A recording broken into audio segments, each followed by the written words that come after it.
नमस्कार। जहाँ प्रेम तहाँ नेम नहीं, तहाँ न बुद्धि व्यवहार। प्रेम मगन जब मन भया कौन गर्ने तिथि बार। आदरणीय कपिल साहब के भन्न चाहनुहुन्थ्यो, तर आज के भइरहेको छ?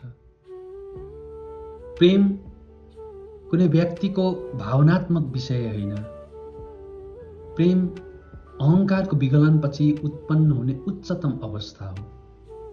यदि जीवनको केन्द्र सही हुने हो भने न शुभ न अशुभ, न तिथि न मिति, न तारा न नक्षत्र, कुनै पनि चिजले रोक्दैन। ती सबै कुराहरू अर्थहीन अर्थात् निरर्थक बन्न जान्छन्। एकछिन सोच्नुहोस् त, के सही जीवन जिउनलाई र राम्रो काम गर्नलाई कुनै निश्चित दिनको आवश्यकता पर्छ? सोमबार नै आउनुपर्छ? एकादशी नै कुर्नुपर्छ? पक्कै पनि पर्दैन।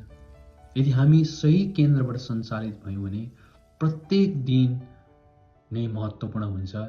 365 दिन नै आफैमा गरिमापूर्ण दिन हो।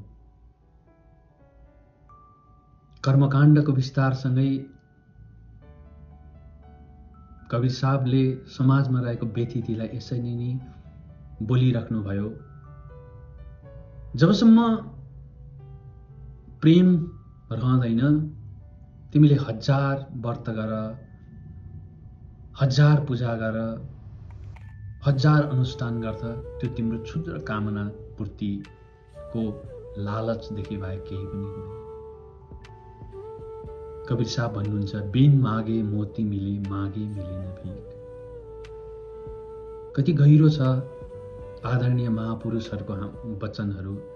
यसलाई जिउने कोसिस गर्यो भने मात्रै सार्थकता प्राप्त हुन्छ। प्रेम, आचार्य प्रशान्त भन्नुहुन्छ, प्रेम सिक्नुपर्छ। प्रेम जन्मसँगै आउँदैन। प्रेम स्वस्फूर्त मिल्दैन।